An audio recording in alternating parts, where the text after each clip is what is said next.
Dos profecías bíblicas que ocurrirán en el río Éufrates. En primer lugar, el río Éufrates es el río más largo de Asia Occidental, con una longitud de más de 1.700 millas. Es uno de los ríos más históricamente significativos de la región, desempeñando un papel vital en el desarrollo de la civilización en Mesopotamia, a menudo llamada la cuna de la civilización. Junto con el río Tigris, forma los dos ríos definitorios de Mesopotamia, una antigua región en Asia Occidental entre ambos. El Éufrates se origina en las tierras altas del este de Turquía y fluye a través de Siria e Irak antes de unirse al río Tigris en el Sata al-Arab, un delta formado por la confluencia de ambos ríos que desemboca en el Golfo Pérsico. Este río también es mencionado en numerosos textos religiosos, incluida la Biblia, que lo menciona más de 50 veces. Sus aguas se han utilizado para irrigación, transporte y como fuente de energía para molinos y otras maquinarias. La Biblia contiene un pasaje que predice que el río Éufrates se secará eventualmente. Esta predicción se menciona como parte de los 7 juicios en el libro de Apocalipsis. Hay diversas interpretaciones y perspectivas sobre el libro de Apocalipsis, desde aquellos que lo temen y evitan estudiarlo hasta aquellos que son fanáticos y dedican mucho tiempo a estudiar e interpretar su contenido. Sin embargo, la predicción del Éufrates secándose sigue siendo un tema intrigante y significativo de discusión entre académicos y comunidades religiosas. Apocalipsis es el único libro de la Biblia al que se le han otorgado directamente sanciones divinas de recompensa y castigo. Por un lado, habrá una bendición especial para aquellos que lo lean en voz alta, tanto para sí mismos como para otros, y que guarden las palabras meditando en ellas y aplicándolas en sus vidas. La Biblia dice que algún día el río Éufrates se secará para dar paso a un rey. La Biblia es un libro lleno de predicciones, sus páginas contienen 735 profecías. Sobre el futuro, una predicción se encuentra en una cuarta parte de los capítulos de la Biblia, de principio a fin.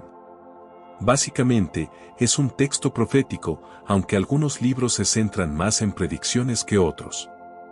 De las 735 predicciones totales según las Escrituras, 596 de ellas se han cumplido y hecho realidad. Esto indica un alto nivel de precisión y confiabilidad en las predicciones hechas a través de las Escrituras. Es destacable que estas predicciones se han cumplido exactamente como se predijeron, validando aún más su autenticidad y credibilidad. Es realmente notable considerar que un asombroso 81% de todas las profecías bíblicas ya se han cumplido, algunas de ellas datan de siglos antes de su realización. Un porcentaje tan alto de precisión es un testimonio de la naturaleza profética del texto. No es difícil imaginar que el 19% restante también se realizará con el tiempo, considerando el impresionante historial hasta ahora. Este hecho por sí solo habla de la credibilidad y fiabilidad de la Biblia como un texto profético. La Biblia ha demostrado ser correcta en cada predicción hasta este punto en el tiempo. La mayoría de las profecías restantes se centran en el regreso real de Jesús y los eventos que ocurren después de su llegada. Según algunas interpretaciones de las profecías bíblicas, hay aproximadamente 20 predicciones que aún deben hacerse realidad antes del regreso de Jesús. Muchas personas que sostienen estas creencias están observando de cerca los eventos mundiales para ver si estas predicciones comienzan a desarrollarse. La naturaleza de estas predicciones varía según la interpretación, pero pueden incluir cosas como desastres naturales, convulsiones políticas o el surgimiento de un gobierno global. La idea es que una vez que estos eventos hayan tenido lugar, los creyentes sabrán que el tiempo está cerca para la segunda venida de Cristo. El río Éufrates se discute en Apocalipsis 16, que se considera la sección de futuro cercano del libro. Según muchas interpretaciones del texto bíblico cristiano, el libro de Apocalipsis se puede dividir en 3 eras o periodos de tiempo distintos. La primera era se cree que es el tiempo presente y se cubre en los capítulos 1 a 5 del libro. La segunda era se dice que es el futuro cercano y se cubre en los capítulos 6 a 16, mientras que la tercera era se considera el futuro lejano y se cubre en los capítulos 20 a 22. Según predicciones recientes, se espera que el río Éufrates aparezca en el futuro cercano. Aunque aún no está claro el cronograma y los detalles exactos de este evento, se cree que puede tener implicaciones significativas para las áreas y comunidades circundantes, especialmente en el contexto de los juicios de la tribulación de 7 años. Comencemos con los 7 sellos, continuemos con las 7 trompetas y terminemos con las 7 copas. Al menos podemos consolarnos con el hecho de que las circunstancias no pueden volverse más sombrías de lo que se predijo en estos capítulos. El libro de Apocalipsis en la Biblia describe una serie de eventos apocalípticos que ocurrirán antes de la segunda venida de Jesucristo. Estos eventos son conocidos colectivamente como el periodo de tribulación y se dice que están marcados por un sufrimiento intenso y destrucción. Según el libro de Apocalipsis, los juicios de la tribulación se dividirán en 3 conjuntos, los sellos, las 7 trompetas y las 7 copas. Cada conjunto de juicios traerá consecuencias cada vez más severas para la tierra y sus habitantes. Finalmente, las 7 copas se derramarán, dando lugar a eventos catastróficos como terremotos globales, oscuridad y la destrucción de Babilonia. A pesar de la gravedad de estos eventos, muchos cristianos encuentran consuelo en el hecho de que están predichos en la Biblia y creen que Jesucristo triunfará sobre el mal para inaugurar una nueva era de paz y prosperidad. El río Eufrates se seca para dar paso a los reyes del este. ¿Quiénes son los reyes del este? Este secado no es simplemente un fenómeno climático, sino que parece estar orquestado divinamente como parte de los acontecimientos que conducen al Armagedón. La identidad de los reyes del este en Apocalipsis 16:12 ha sido objeto de mucha especulación e interpretación a lo largo de la historia cristiana. El libro de Apocalipsis utiliza con frecuencia un lenguaje simbólico y sus profecías pueden ser difíciles de entender, lo que deja espacio para diversas interpretaciones.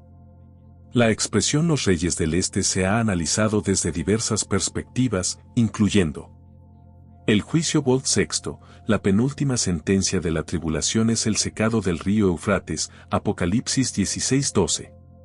Según esta interpretación, enormes ejércitos del este, incluidos los de China, India y Japón, podrían avanzar hacia el oeste con relativa facilidad una vez que el río Eufrates se hubiera secado y convertido en un camino.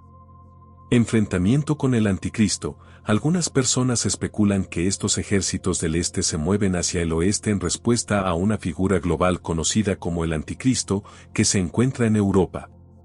Se cree que, finalmente, se enfrentarán en combate con Dios. Finalmente, los reyes de la tierra se reunieron en el lugar que en hebreo se llama Armagedón. Aquí lo tenemos, el secado del Eufrates está conectado a que se avecina una gran guerra. Naciones al este del Eufrates se despiertan como importantes jugadores globales. La inmensa extensión de la Tierra y su población hacen necesario que cualquier desarrollo futuro que abarque todo el mundo considere a Asia. En el siglo XX, las naciones del este han experimentado cambios significativos, liberándose de la dominación política de la civilización occidental. La mayoría de estos desarrollos han ocurrido en los últimos 25 años y continúan progresando rápidamente. Aunque no haya referencias bíblicas sobre el papel del este en eventos del fin de los tiempos, sería razonable anticipar su participación en el escenario mundial. Las grandes naciones del este asiático no han desempeñado un papel importante en términos de geografía e intereses. No hay registros de guerras pasadas entre Israel y las naciones más allá del Eufrates. En la profecía de Daniel sobre el tiempo del fin, que comienza en Daniel 11:35, se retrata a un rey que se involucra en conflictos militares con otras 3 fuerzas, el rey del sur, el rey del norte y una fuerza militar del este, Daniel 11:32-39. A medida que se desarrolla la profecía, se destaca la lucha entre aquellos que actúan malvadamente hacia el pacto y aquellos que conocen a su Dios, siendo estos últimos fuertes y tomando medidas. Aunque algunos caerán por la espada, el fuego, la cautividad y el saqueo, recibirán ayuda. Aquellos con discernimiento caerán para ser refinados, purgados y limpiados hasta el tiempo señalado. En el periodo justo antes de la segunda venida de Cristo, en la última parte de la gran tribulación, grandes partes del mundo se rebelarán contra el Anticristo. Se vislumbra un conflicto global y las naciones del Este, que han despertado como actores principales, podrían desempeñar un papel clave en estos eventos apocalípticos. Esto explica el conflicto militar con ejércitos avanzando contra él desde el sur, el norte y desde el este.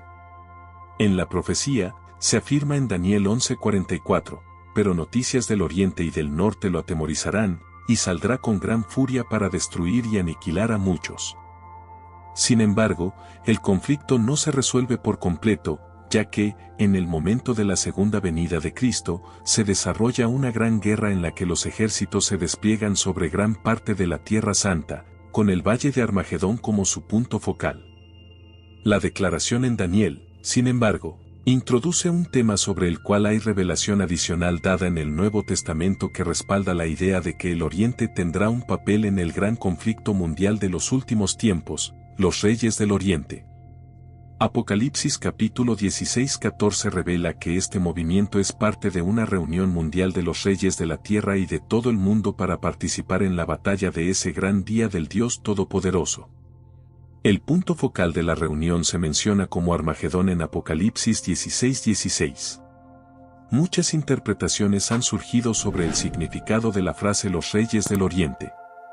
Estas interpretaciones se dividen en dos clases, las que toman esta frase literalmente y las que encuentran en ella un significado no literal.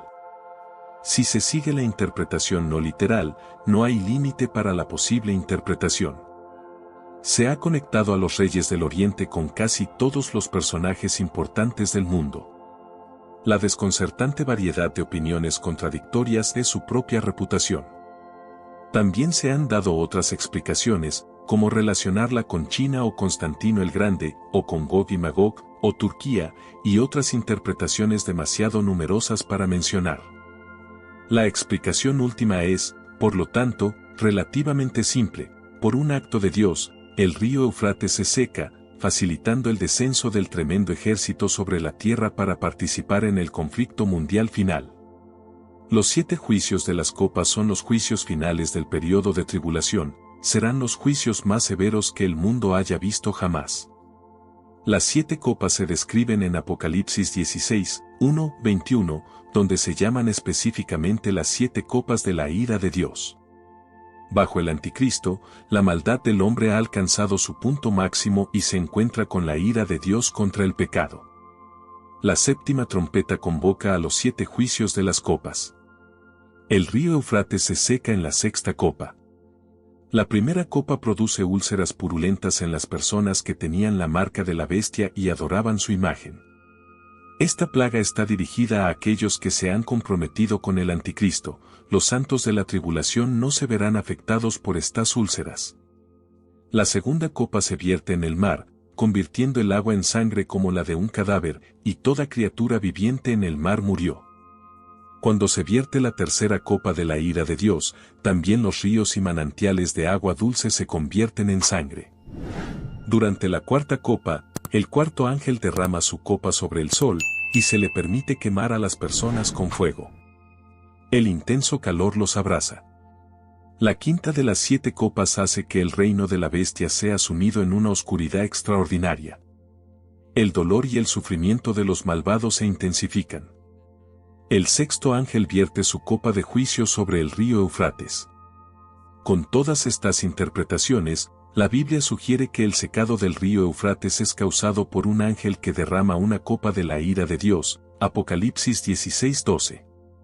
Indica que el secado no es el resultado de razones naturales como el clima o la intervención humana, sino más bien un evento divinamente diseñado con un propósito claro: preparar el camino para los reyes del Oriente, estableciendo así el escenario para la profetizada batalla. Esta gran batalla ocurre en un lugar llamado Armagedón o Har Megiddo. La ubicación exacta de Armagedón es incierta porque no hay una montaña llamada Megiddo. Sin embargo, dado que la palabra Har también puede significar colina, el lugar más probable es el área montañosa que rodea la llanura de Megiddo, aproximadamente a 60 millas al norte de Jerusalén. Megiddo ha sido escenario de conflictos entre numerosos ejércitos a lo largo de la historia, incluyendo los egipcios, asirios, griegos, romanos y cruzados, así como las tropas de Napoleón. Jesucristo regresará a la tierra con los ejércitos del cielo, sus pies estarán en el monte de los olivos. Él vencerá a las fuerzas del mal, arrojará al anticristo y al falso profeta al lago de fuego, Apocalipsis 19:20, atará a Satanás y establecerá su reino en la tierra por un periodo de 1000 años. En Armagedón, el Señor Jesucristo pisoteará el lagar de la ira de la furia de Dios Todopoderoso, Apocalipsis 16:19, y todas las cosas serán corregidas. ¿Por qué es importante todo esto? Porque la Biblia nos dice que estos eventos son como piezas de un rompecabezas que encajan en una imagen más grande. Estas cosas sucederán como parte del gran plan de Dios, y nos recuerda que Dios tiene el control de todo, incluso de ríos largos y del futuro. Número 2. Los 4 ángeles en el río Eufrates. Este evento describe un suceso significativo en la Biblia, que se encuentra en el libro de Apocalipsis. Un mensaje especial se encuentra en Apocalipsis 9, 14-15, que nos habla de 4 ángeles malvados atados en el río Eufrates. Estos ángeles son liberados para llevar a cabo una tarea importante de Dios, traer su juicio al mundo. Este evento tiene lugar durante la tribulación, en el río Eufrates, un río mencionado de manera significativa en la Biblia y visto como un símbolo de vida y límites. La visión comienza con el sonido de la sexta trompeta, que es una señal de que eventos significativos se están desarrollando. Está escrito: entonces el sexto ángel tocó la trompeta, y oí una voz de entre los 4 cuernos del altar de oro que estaba delante de Dios, Apocalipsis 9:13. Considera las palabras de Apocalipsis 9, 14-15, diciendo al sexto ángel que tenía la trompeta: desata a los 4 ángeles que están atados junto al gran río Eufrates. Y fueron desatados los 4 ángeles que habían sido preparados para la hora, el día, el mes y el año, a fin de matar a la tercera parte de los hombres. Esta declaración sugiere que un grupo de ángeles es liberado con el propósito de causar una destrucción extensa. Se les ha concedido permiso para destruir a 1/3 de la humanidad. No está claro si estos 4 ángeles mencionados aquí tienen alguna conexión con los 4 ángeles mencionados en Apocalipsis 7:1. Mientras podrían ser los mismos ángeles, también es posible que no lo sean. Independientemente, estos ángeles están preparados para el momento específico en que se desatará este juicio. Leemos: fueron desatados, asumiendo que se trata de ángeles malos, aunque esto podría no ser el caso. Es probable que sean ángeles malvados, pero, a pesar de todo, son instrumentos del propósito divino. Los langostas demoníacas que se detallaron anteriormente en Apocalipsis solo eran capaces de causar estragos en los seres humanos. Sin embargo, estos 4 ángeles tienen el poder de llevar a cabo una masacre a una escala sin precedentes. Estos ángeles solo se despiertan cuando Dios lo considera apropiado. Es el momento de hacerlo, y su área de acción se limita a una porción específica de la humanidad. Ejecutan la voluntad de Dios en el momento designado. El río Eufrates fue un destacado elemento geográfico en la antigua Babilonia y marcó el límite del antiguo imperio romano.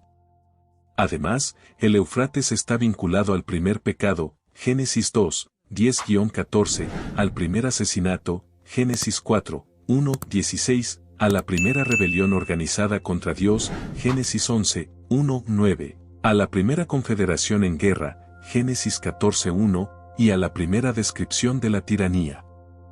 Descripción del ejército liderado por estos ángeles, Apocalipsis 9, 16-19. El número de los ejércitos de los jinetes era de 200 millones, oí el número de ellos. Así es como los vi en mi visión: los caballos y aquellos que estaban sentados en ellos tenían corazas del color del fuego, zafiro y azufre. Las cabezas de los caballos eran como cabezas de leones, y de sus bocas salía fuego, humo y azufre. Una tercera parte de la humanidad fue asesinada por estas 3 plagas: el fuego, el humo y el azufre que salían de sus bocas. Porque el poder de los caballos estaba en sus bocas y en sus colas, ya que sus colas eran como serpientes y tenían cabezas, y con ellas hacían daño. Leemos que el número del ejército de los jinetes era de 200 millones, ¿es este número figurativo o literal? Es posible que el número no deba tomarse literalmente, sino que simplemente sugiere un ejército imposible de contar y mayor que cualquier cosa que la humanidad haya visto. Estos jinetes se describen en términos extraños y grotescos, una imagen extremadamente potente de terror, destrucción y la connotación de demonios. Leemos el ejército de los jinetes, ¿habla esto de un ejército normal o uno sobrenatural? ¿Es esta una legión de soldados humanos o un ejército de hordas demoníacas? Si lo que se describe es un ejército natural de hombres, entonces la extraña descripción podría referirse a la guerra mecanizada moderna. Es posible que Juan simplemente use las palabras a su disposición para representar maquinaria moderna, lo que hace que la historia sea extraña y aterradora. Quizás la interpretación más segura sea ver esto como un ejército literal de 200 millones de fuerzas demoníacas invadiendo la Tierra, desarrollando aún más el concepto del ejército demoníaco que se asemeja a langostas, introducido anteriormente en Apocalipsis 9, 20-21.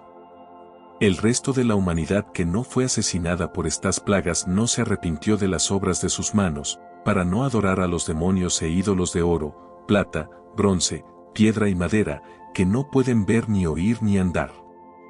Y no se arrepintieron de sus asesinatos, ni de sus hechicerías, ni de su inmoralidad sexual, ni de...